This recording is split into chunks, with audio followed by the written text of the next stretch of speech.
Hello everyone, welcome to Shazia connects.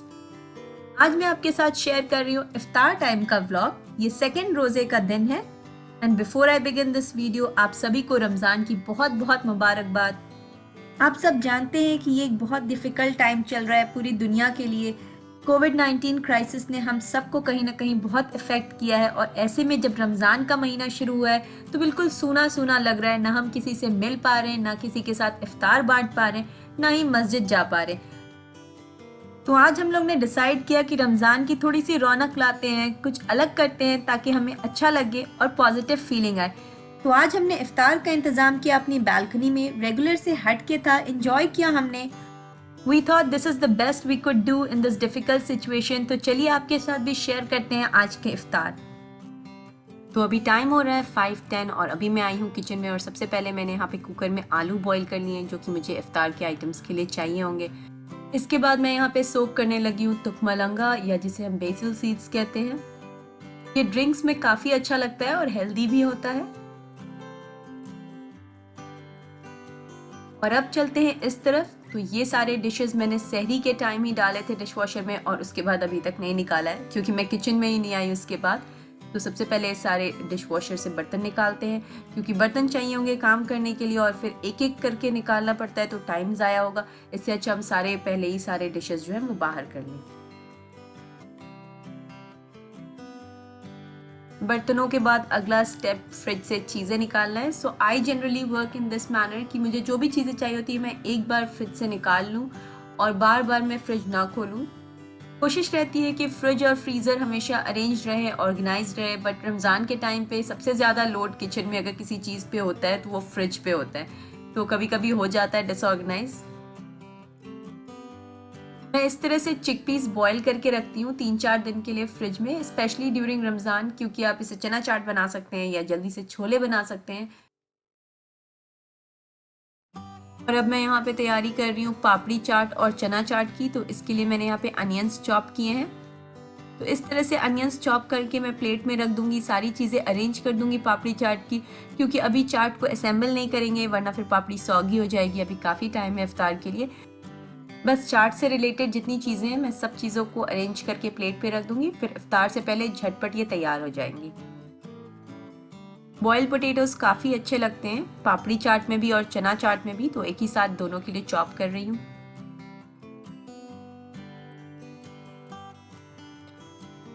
और अब बनने लगी है मज़ेदार सी चना चाट। साथ ही आप देख सकते हैं कि स्टफ पे कुछ पैन्स और कुकर रखे हुए हैं, तो मेरा डिनर भी वहाँ पे प्रिपेयर हो रहा था। ये चना चाट मुझे बहुत टेस्टी लगता है और काफ़ी अच्छा बना भी था ये। और इसे बनाना कितना आसान भी है, अगर पहले से चने बॉयल हैं तब तो बहुत जल्दी ये बन जाती है। चाट को जब भी आपने बनानी हो आप इसे 1-2 घंटे पहले ही बना लें। उससे क्या होता है कि सारे फ्लेवर्स आपस में अच्छे से मिक्स हो जाते हैं।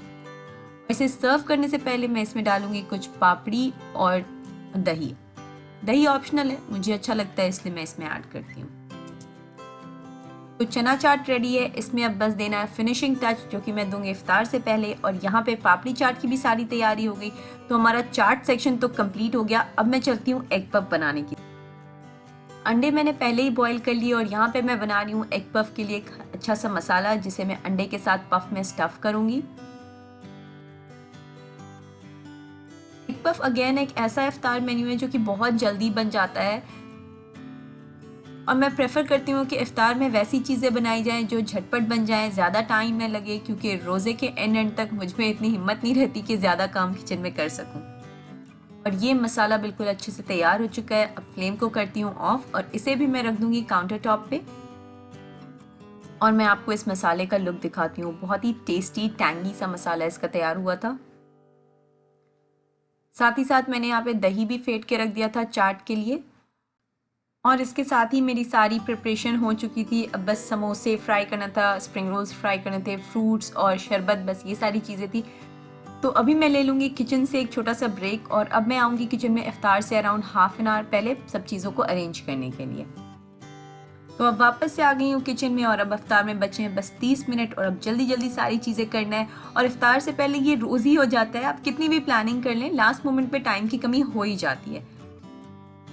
यहाँ पे मैंने ले लिया है पफ पेस्ट्री शीट्स। मैं रेडीमेड पफ पेस्ट्री शीट का इस्तेमाल कर रही हूँ। इससे मैं बनाऊंगी एग पफ, और क्योंकि उसे बेक करना है मुझे, तो वो 20 मिनट्स लग जाते हैं बेक करने के लिए, तो सबसे पहले उसे मैं ओवन में डाल दूंगी।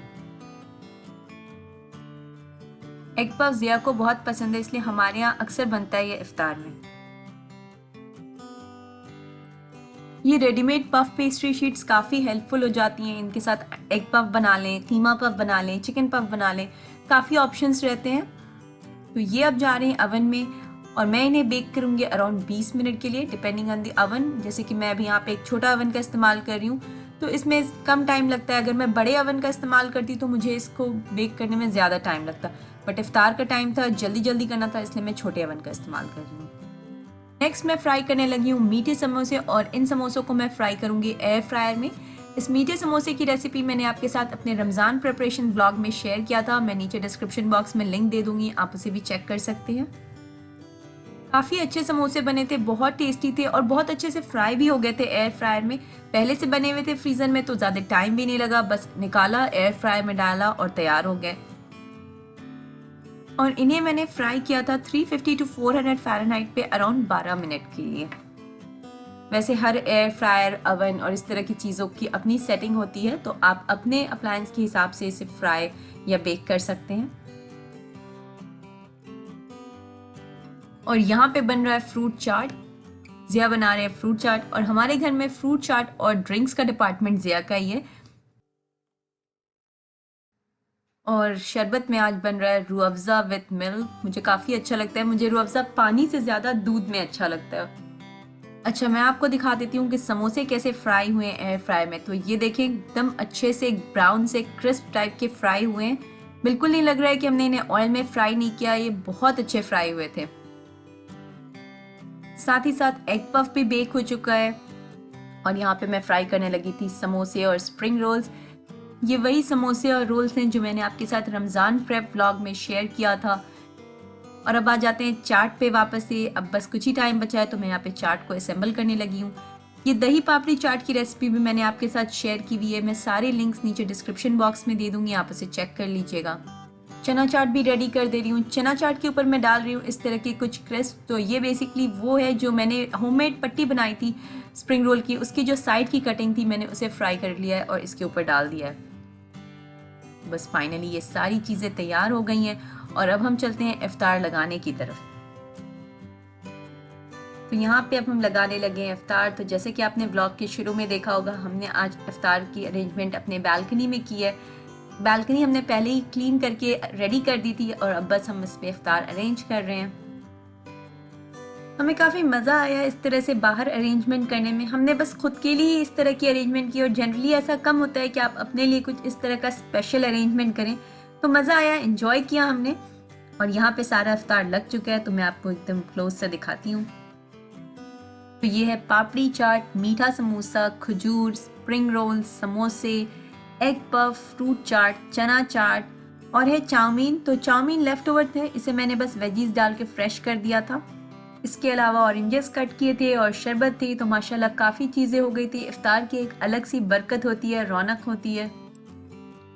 और इन सब में हमने यही सीखा कि इंसान किसी भी हाल में इंजॉय कर सकता है। अपनी खुशियों को किसी चीज़ से नहीं बांधना चाहिए। ऐसा नहीं है कि हम बाहर नहीं जा सकते या हम किसी से मिल नहीं सकते तो हम इंजॉय नहीं कर सकते हैं। डेफिनेटली हमारे पास जो है बहुत है, और सच है ये कि सिंपल चीज़ों में सबसे ज़्यादा खुशियाँ होती हैं। तो इस डिफ़िकल्ट टाइम में पॉजिटिव रहें, इंजॉय करें और थैंकफुल रहें। और अब रोज़ा खोलने का वक्त हो चुका था और हम करने लगे इफ्तार। यहाँ पे रोज़ा खोलने का वक्त आजकल 8:05, 8:10 हो रहा है। बहुत अच्छा वेदर था। शाम का वक्त तो ऐसे ही बहुत अच्छा होता है, और बालकनी में बहुत अच्छा लग रहा था, ठंडी हवा चल रही थी, और साथ साथ हम कर रहे थे एंजॉय इफ्तार को। और इफ्तार के बाद जो चीज़ सबसे ज़्यादा ज़रूरी होती है वो है चाय। तो यहाँ पे बन रही है चाय, और चाय जिया बहुत ज़बरदस्त बनाते हैं। He makes one of the best tea in the whole world. और इसी के साथ मैं आज का व्लॉग एंड करती हूँ। उम्मीद है आपको ये व्लॉग पसंद आया होगा। अगर वीडियो पसंद आया तो इसे लाइक करें, मेरे चैनल को सब्सक्राइब करें। मिलते हैं अगले वीडियो में। Bye bye.